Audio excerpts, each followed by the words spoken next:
first of all, it's very nice to meet you. I was Nice to meet you. I was very happy when I saw that they asked you to be part of this. Honestly, because I was a bit surprised that I haven't seen more of you. Um, Basically, because I feel like you've made games that, outside of maybe Western areas were Hmm. like giant hits. And I thought, well, why haven't we heard more of this studio, and why is it so difficult for them to to break the Western market? And I was kind of interested in what your theories are, why that would why that would be. Okay. Yeah, I definitely have something to say about that. Where should we start? Wherever you want, because I have a few theories, but I think it's a bit more difficult to to see it from the other side, um, Hmm.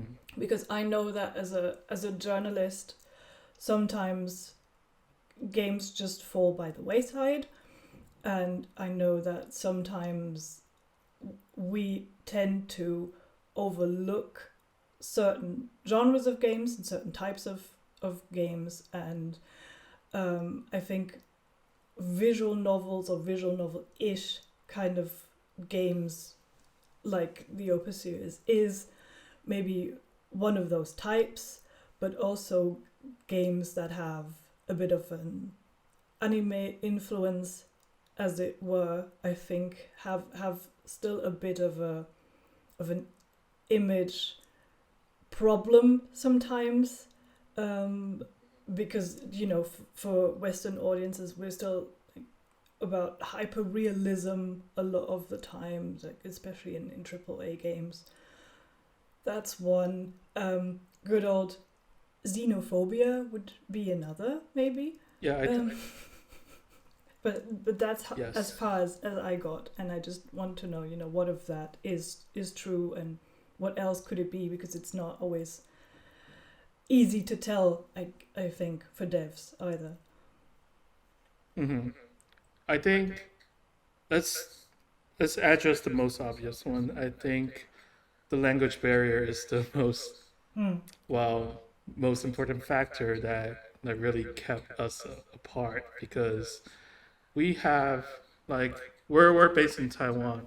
And in Taiwan there's a lot of great studios who make great games, and but because of the language barrier we cannot really like um communicate with like overseas press or even like devs and players because we're just not really fluent in their language. So that's the obvious part. But after we conquer the language barrier, here comes like do we always have the doubt of will like the editors or media overseas really care about foreign games, let alone I'm sure they care about like Japanese games because like Japan is one of the biggest game has the biggest one of the biggest game industries. But like if we are from somewhere that they might have never heard of, like Taiwan, will they even care taking a look at our game? So we always have that doubt, and we're actually not really sure. So like in the end, we when we try to sell our game, we kind of dodge a little bit that we're from like a place you might not even know. Hmm. We just like try to just sell the game itself. So yeah, well that's like one side of the story. That's interesting to me, because I think when I see a game, um, and this is gonna sound a bit, but you see the game first, and then you find out who made it, but that's already the second step for me. Like, I see a game, I'm interested in the game, and then I go and find out more about the studio itself. So I find it kind of surprising to think that, you know, someone would go and see this game and then like go, oh, it's a Taiwanese studio, then I'm not interested in it anymore. I think it's like one of the, like, we're not sure, you guys are not sure as well, but like from our side, we feel like even like, because since we all communicate via email, like, so like even like if the title or the first sentence saying like, oh, we're from Taiwan, maybe that we'll lose the chance or something, but we're not sure. Maybe it's just our theory. No, I definitely think there could be something to it. I don't know what it is like in Taiwan, you know, in terms of resources and, you know, if you have the same or different resources when it comes to, you know, PR and player outreach and stuff. But with Opus specifically, I heard about it because my colleague wrote about it in, you know, that Kotaku article that I think a lot of people read. That Kotaku CC, right? review. Yeah, CC. And I just, I trust them.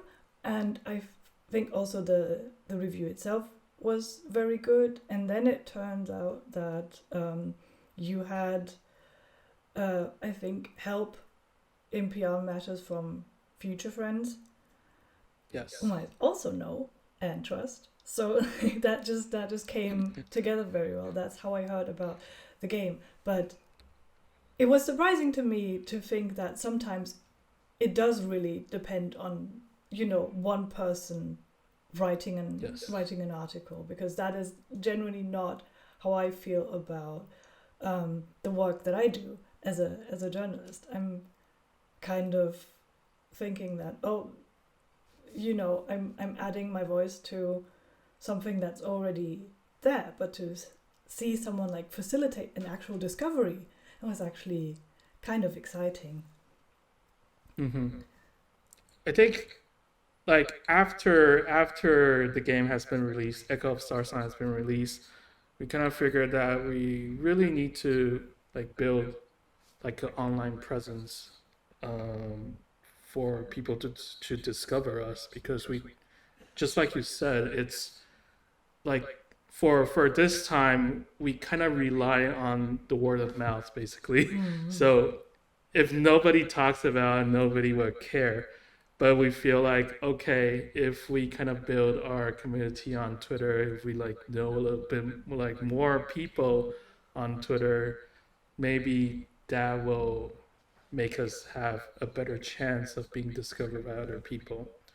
So the game was actually, so like in the beginning, like of course we email like all PR presses and like medias and stuff, but like our reply rate is pretty low. Like we don't really get any replies and stuff. So it was like, it's kind of like until we talked with Rami on Twitter. Yeah. So like we kind of we did his service, his consultant service, and then he was like, dude, Opus is a great game. How come nobody knows? So he kind of like sent out Twitter and stuff. So I think that kind of got it going. Yeah, he tweeted about it a lot.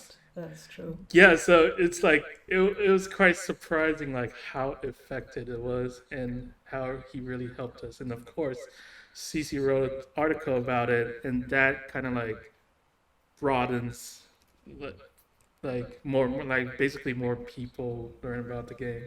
So I think like we're really lucky that we have them to help us out. Yeah, but it's also Echoes of Starsong is just a great game. You know, Thank you. You can't forget about that. That I think these people got genuinely excited about the game because it was good, and it was too good to fall by the wayside like that. And I think it's also interesting. Like I read that you said that you wanted games that you make to have Asian roots but still be relatable to everyone. And Yep. I wonder what that means specifically, like when you make them, because I don't know if Echoes of Star Song, for example, has Asian roots that I just don't see, that I'm not Hmm. aware of, because it is Hmm. relatable to me, but I don't know if culturally there's something that I can't see that is there. That's a great question. So like like during pre-production of Echo of Star Song, we're already said that we want to make a game that can be sold worldwide, so everybody can play the game and understand it to some degree. But of course, we kind of want to also like put a little bit of like some reference to our roots, like in the Asian culture as well. So we kind of developed the game this way. We of course wrote a story that has its Asian roots. So the story was about feng shui. Feng shui is like kind of like, well, basically it's kind of like Avatar. Like I mean the anime Avatar. So basically we believe in there's always an energy force that circulates around the world, and we have this belief that if we build our house uh, at the position related to the energy source at the correct way, will bring luck and energy to ourselves. So, so feng shui is a system or a saying that's like built into every Asian's. So, like, we feel that it's really common and normal to talk about feng shui, but for the Western audience, I think most people who are not familiar in the Asian cultures won't know what feng shui is.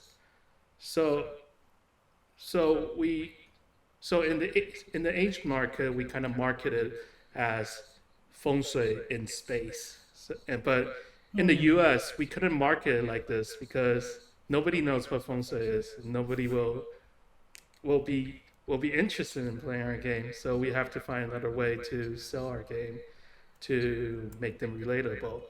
So that's why we kind of like marketed our game as a heartfelt story that sets in space. So it's basically like a space opera with a bittersweet story. So the people from the States will know like what can imagine what the game is really about much easier than we're talking about feng shui in space, basically. So that's why like we made the game, even though the game deals with things, deals with some Asian beliefs and also deals with the Asian culture. We also have another layer of content that's more relatable worldwide to anybody, basically.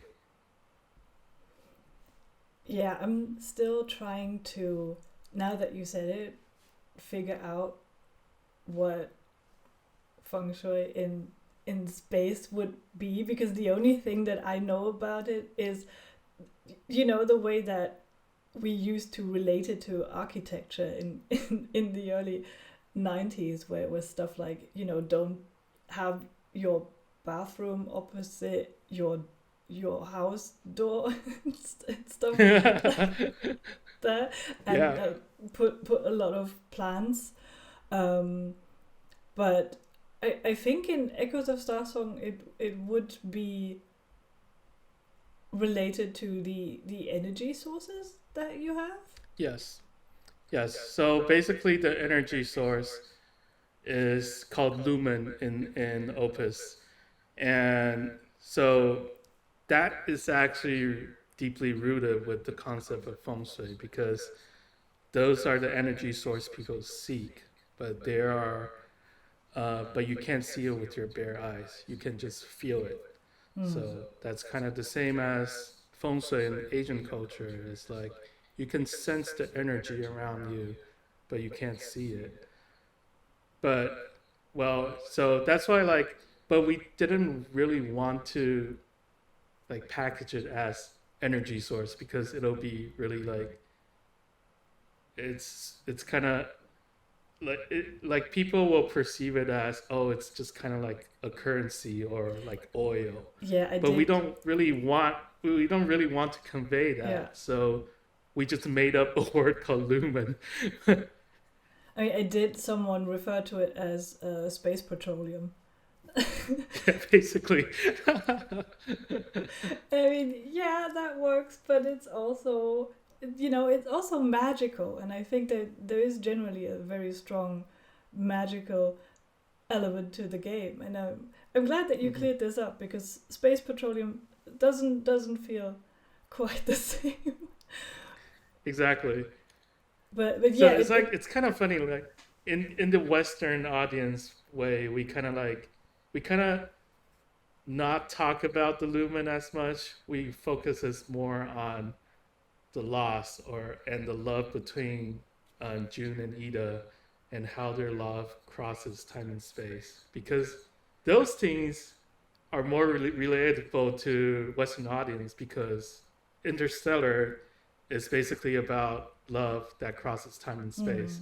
So we think that okay, we should focus this more on this topic for the Western audience, basically.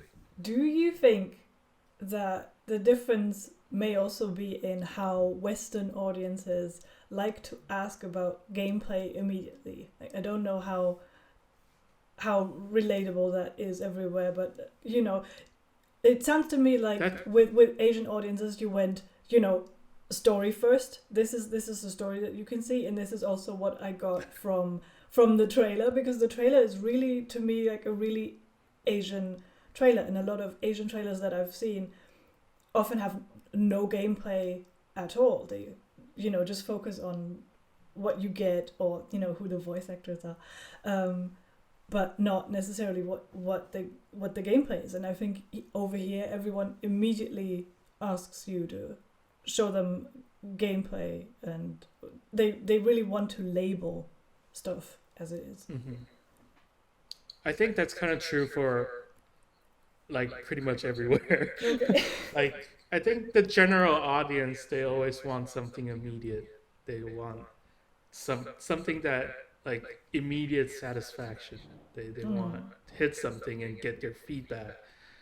But we our studio actually started with the idea of telling a great story, and people will remember your game, your characters inside for the rest of their lives. Because we look at Final Fantasy, we like a lot of people like Final Fantasy not just because it has a great like battle system, but it also has like a big story behind it. Like the people are living in the world with culture inside, and of course the characters are relatable, and they kind of like go on a heartfelt journey with them. So that's why people remember these kind of games. So we kind of want to make games that basically tells a great story, and all the gameplay are basically, I wouldn't like I don't want to say like add-ons, but they kind of strengthen the story. They facilitate strengthen the story that you want to tell. Yes. It's story first. Yes. Like we made our game pretty much story first. We don't care about the mechanic. We just designed the mechanic around the story and what feeling that we want to convey. Yeah. I like that. I also feel that this is obvious when you play Echoes of Starsong. What surprised me a bit was how you talked about the game as a visual novel, because I thought maybe that does it a bit of a disservice, because you have more than that in in the game, gameplay wise. You're not just following a story, you're doing things, and you're doing them to find out what happens in the story, but that's what you generally do. So I feel like labeling this game as a visual novel, for me, actually gave me different expectations of what it would be. When I think visual novel, because we always label stuff in some way. When I think visual novel, I think maybe it's very much about my conversation options and stuff like that. And it really wasn't. So when I think about it now, I think about games like and it's got to be Western games, because people said it already, so now it's in there. So people have compared it to 80 Days by Inkle, which I love a lot. And this economical resource management aspect that Echoes of Starsong has comes in there. But I also thought of Kentucky Route Zero, just because of the way it looks visually, and how it plays, how you have 3D side-scrolling elements, but also the idea of magical realism, that you have a world that is based on some level just on something that you can't see.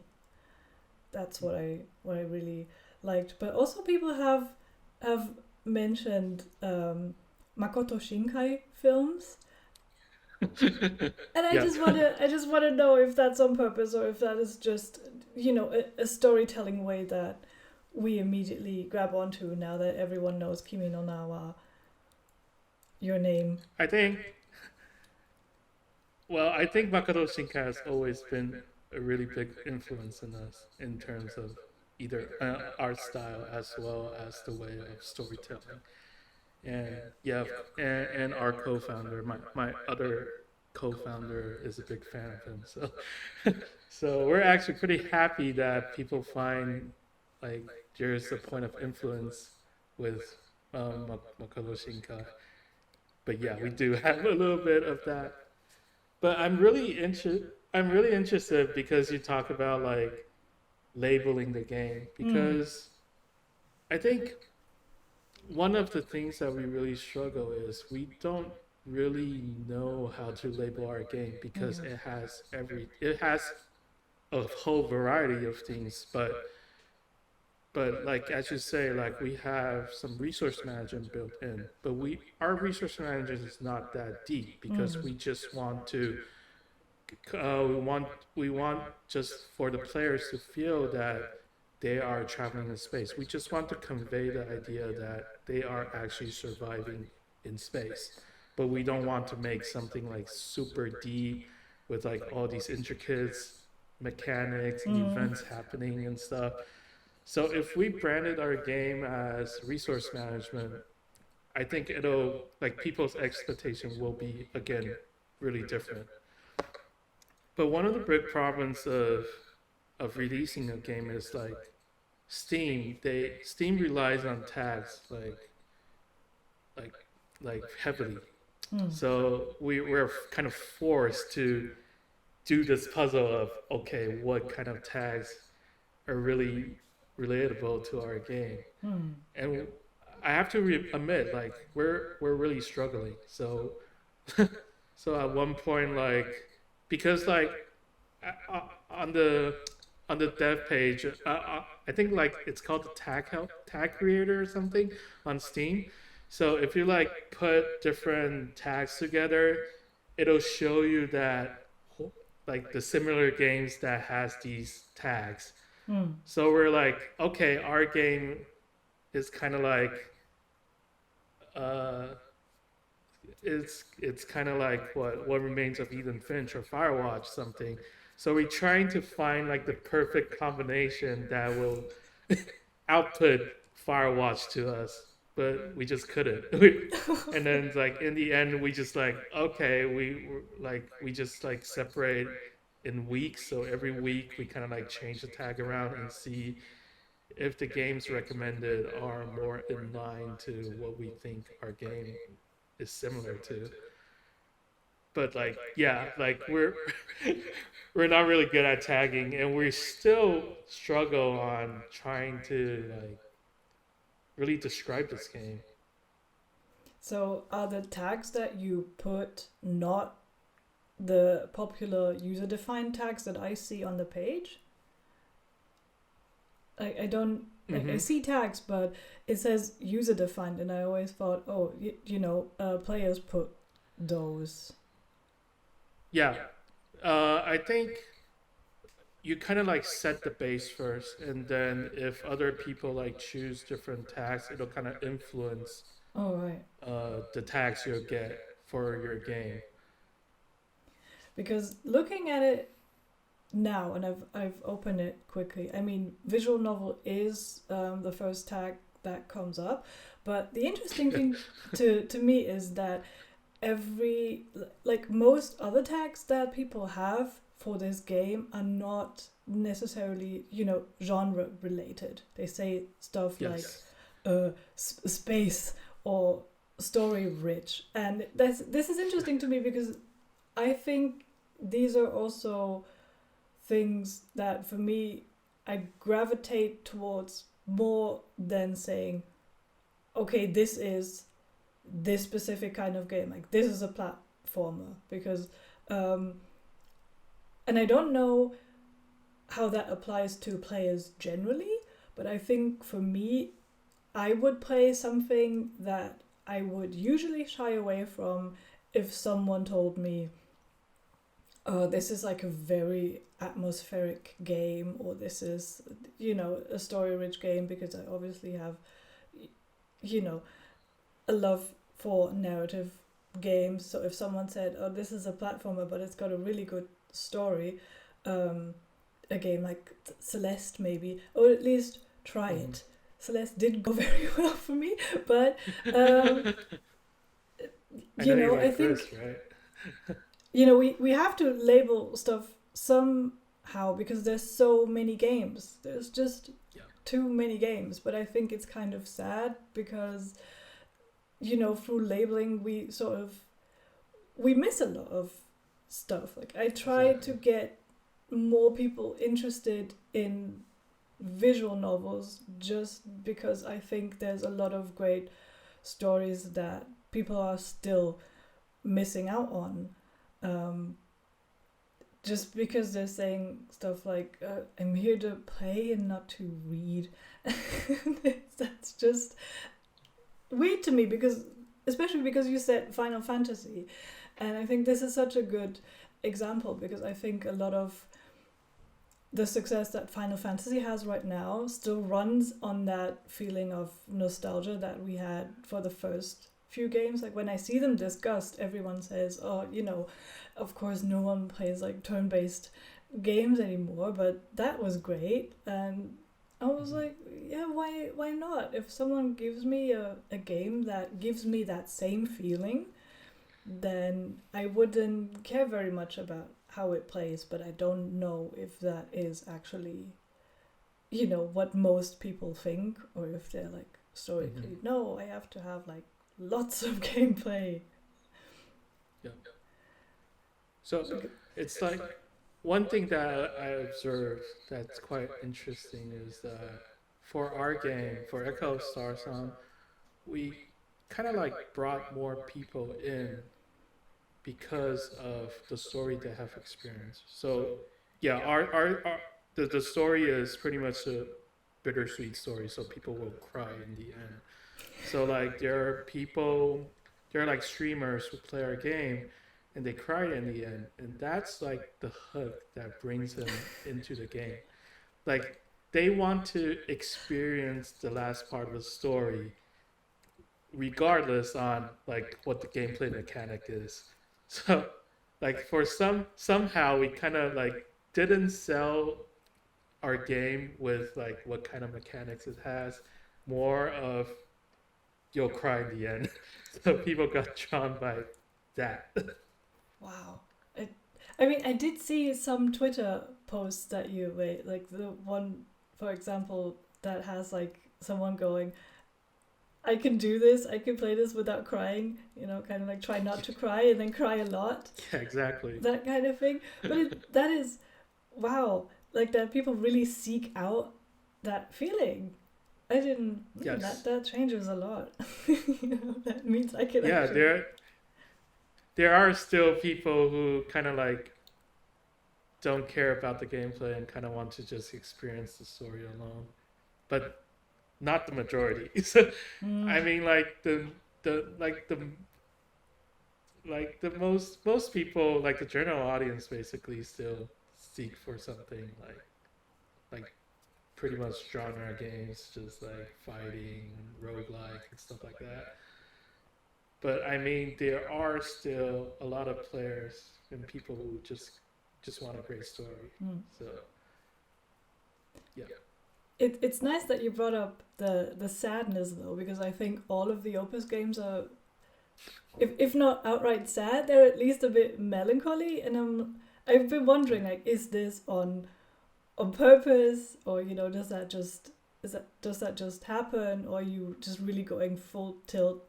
No, I want to have a great emotional reaction that I get out of people. Because I think that is also a difference when you're writing something, because I feel like you can't force certain feelings. So when I play a game and I cry at the end, I mean, if I play a game and I cry at the end, that's not a big achievement. Like, I cry at everything. But generally, like, the idea that I could do that to someone through my writing is kind of a daunting prospect, and not something that I'd say, you can just teach people in a panel. So I was kind of wondering of, whether you do that on purpose, or whether that just happens, I think it kind of happens like naturally, because we like, maybe this is also one of like the Asian ways of storytelling. We kind of we always have the idea of that in order for you to grow, you have to leave something behind, or you have to sacrifice something. So by sacrificing or saying goodbye with something often leads to like a sad but warm and fuzzy feeling inside. I can't really I don't really know how to describe it in English, but it's like, although it's sad, but you gain something as well. You grow a little bit more. You accomplish something by yourself. So it's also because like we kind of want to keep like this as a recurring theme of um, you have to, if you want to grow, you have to part with something in your life. So that's basically the theme of all three games. Yeah, that makes sense. I mean, in all three games, you generally you part with a lot. No spoilers. But this is interesting to me, because I think, again, this goes a bit counter to, I mean, people are openly discussing this, but we're still talking very much about, fun in games, and how much melancholy is sort of allowed. And I've seen this discussion recently again with The Last of Us, which is just, when you look at the second game, all around very sad, whereas the first one had at least some happy moments. But people, they still like that. So I'm wondering why we're still talking about fun so much when we're talking about games, because in a weird way, I think Opus is a good example of how being sad can be fun, which is interesting to me. I'm working through things right now, because I just said, oh, there's people who seek this feeling out, and I guess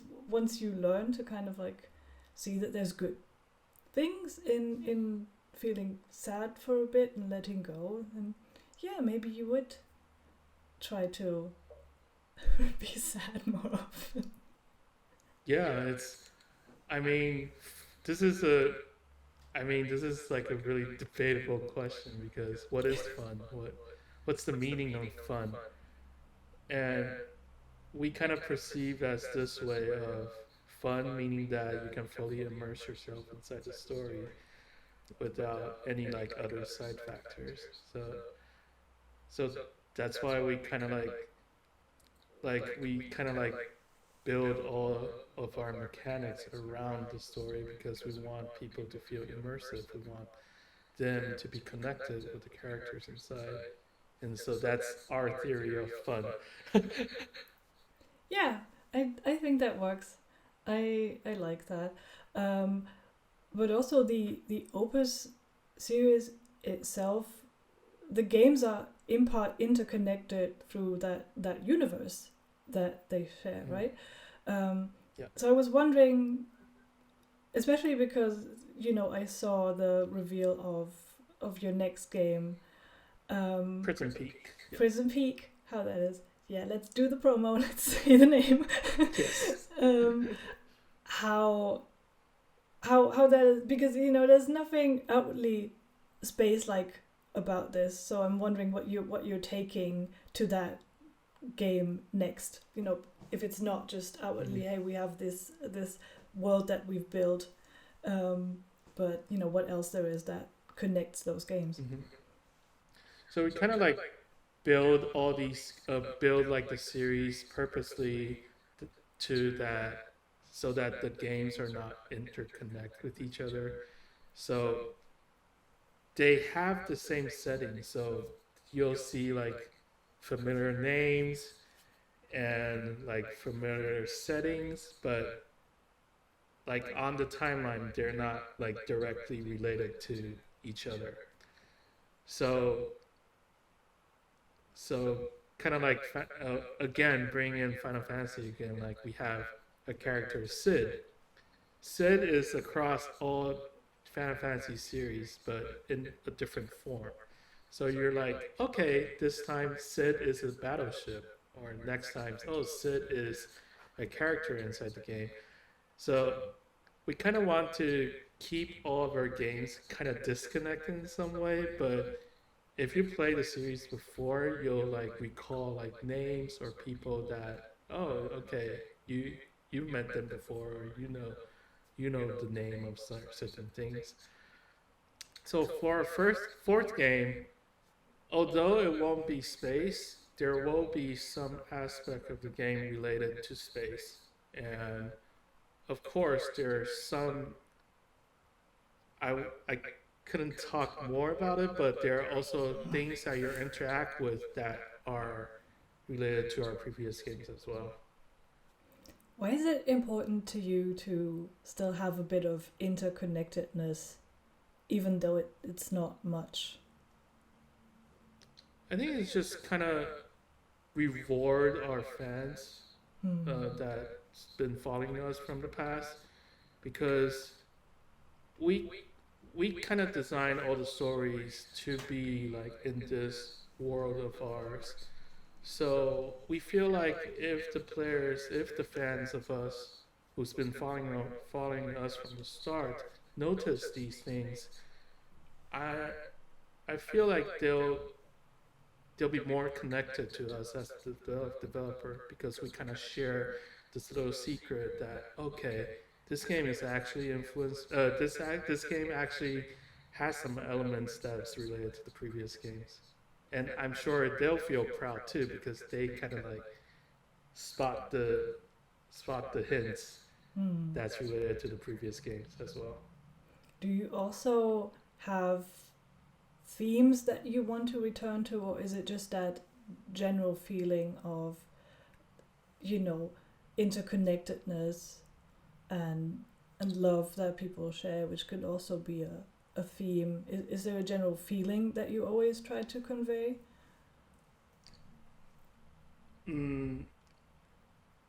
So the feeling has always been like, although you're sad, um, you gain a little bit more Yeah. confidence in yourself. So it's like this sense of growth and self accomplishment. So our theme of like across all games are usually about love, soul, and self accomplishment. So it's kind of like these three elements like combined together. And of course, it might be sad. Maybe the fourth game will be a sad story as well. Or not sure yet. Oh, not sure yet. I thought, oh, maybe he can't tell. Now I'm pretty sure it's gonna be a bit sad. Like, I put it in your head. Now it's got to be a bit sad.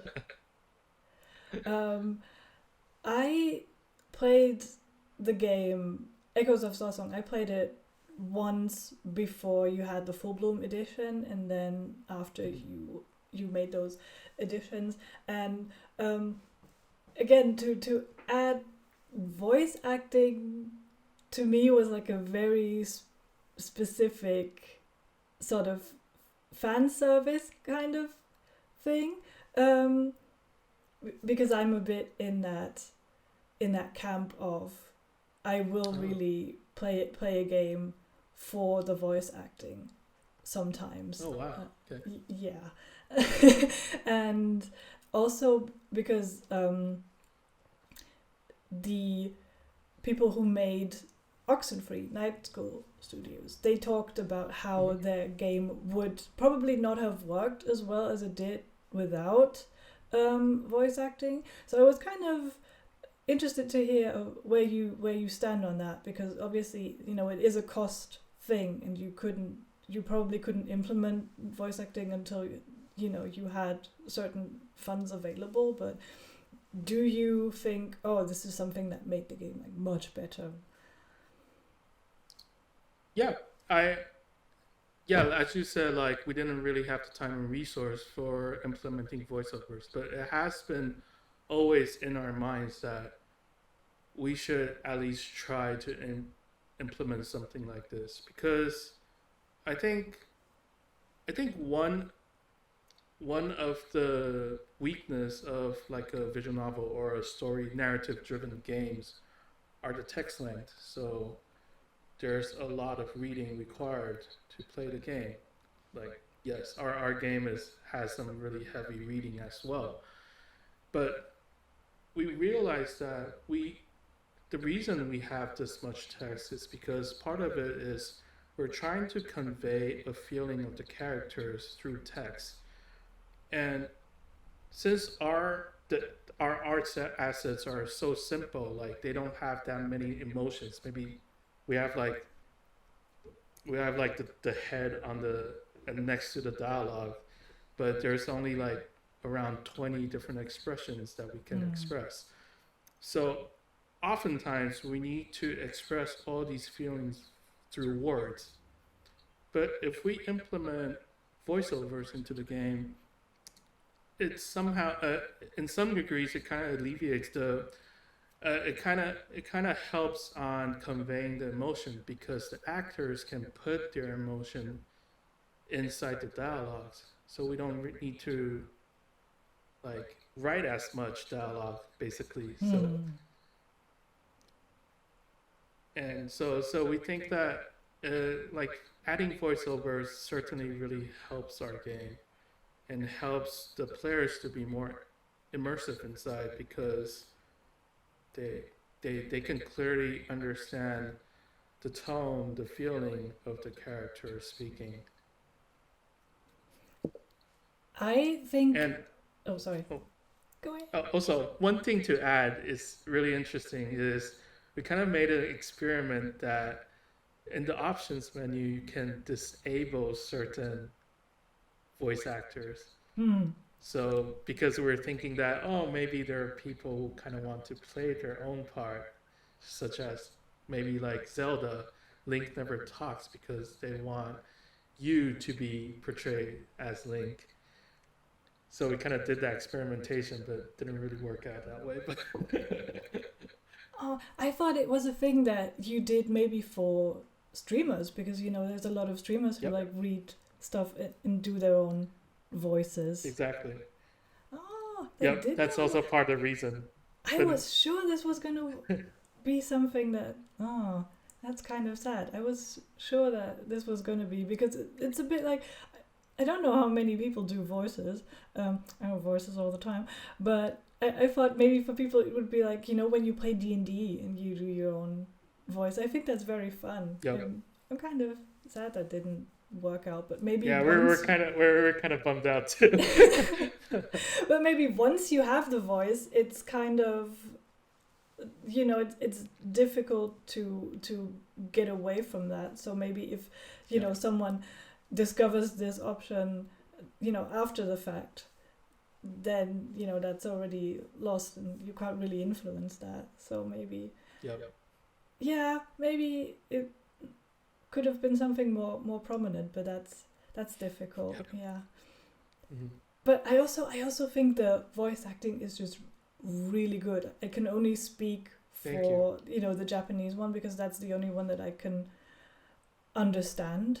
And I think there is some degree of, you know, language ability required to know whether, you know, certain inputs are right, or, you know, whether they put the right feeling on the right word and stuff. But it's so good. I was honestly, I don't want to say surprised, because it sounds a bit rude, but I was really like, the quality of the voice acting for, you know, when you have it, because, you know, it's only partial with the amount of text, is really good. Is that all down to the performers, or is that also just, is there something else? Is it the voice directing?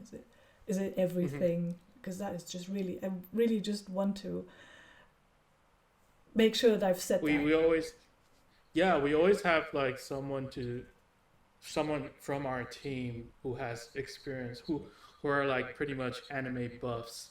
They kind of like direct.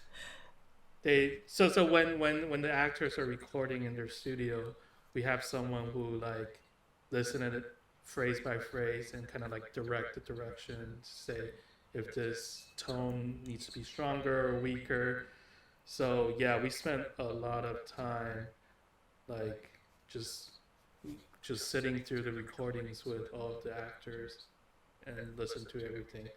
So we can pretty much only do the languages that we know. So it's gonna be like Chinese and Japanese. We can kind of speak a little bit, and of course English.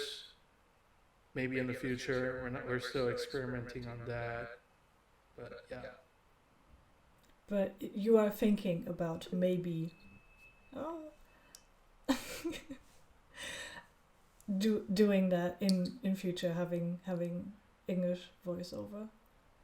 Yeah, I think one of the reasons we didn't do it from start is just because I never watch like anime or movies in English, except like in like real life actions movies. So we're not really that well versed in like English voiceovers. So we're kind of afraid of doing it. Oh no, this is, I'm just saying it's a waste, because there's, you know, these are also performers who are like doing their utmost, and it's kind of, I know that a lot of people default to like the voiceover, the original voiceover, because they're saying like, you know, that's how it's meant to be. But for example, I got really into voice acting because I think I forgot, I played Final Fantasy 15 and I forgot to set it to Japanese, because I was still kind of used to not having the option to set a game to its original voice language, because a lot of the games that were released at the time were released only with one audio track, so you only got like the English audio track. So so it wasn't really something that I did for games. I would always do it for anime, which I'm also now a bit sorry for, but I never did. And it was so good that I just kept doing it, and now I'm just really into this small cluster of voice actors. So if you ever need me to tell you who would be good, because that is all I do with my free time, I fan cast. Yes, well, we totally need your help. We can talk about it soon. I am so happy and also a bit sad that we're already at the end of our time. I'm really happy to have talked with you, because it's really like there's one question that I really needed to ask that I should have asked at the beginning, because you are a Taiwanese dev through and through, but you've also you studied in the US and you speak English, and there's so many people who don't, I guess, go back to their home countries, because they see the industry elsewhere. And you've mentioned how difficult it was. So was that ever really an option for you to say, I'm going to be a US dev, or a European dev, or I'm going to, because you immediately opened your own studio, which is also down to the luck that you had with just having the money, but it would have still been an option. Yeah, I think hopefully, I'm not sure, but because of the internet, like, I think the location doesn't really matter anymore, apart from the time difference. But it's like we started our company in the US, but because we think that it would be much easier to like talk with investors and venture capitalists about it. But like in the end, all of them just talks. They just communicate via like video chat and stuff. So like location doesn't really matter anymore. Like the more important thing is what kind of culture that you bring onto the table, like what you want to what you want to show to other people. Are you influenced by the political situation in Taiwan at all? I think yes. Well, basically, we're living in here, so. Sorry, like how are you yeah. influenced? Sorry, how are you influenced by the? Because everything else would be a bit. I don't know. It's a touchy subject, but but I mean, like Taiwan is kind of like a multicultural place. Like there's a lot of like English, like American influence, as well as Asian influence together, combined together. So I think we're always in like a great place because we can put out things that can be understood by people from the different culture. And yeah, so I think that's that. I think that's a great place to end it on, actually. So cool. Yeah, I'm gonna end it on this. Thank you so much. Yeah. It was great talking with you, Malindy.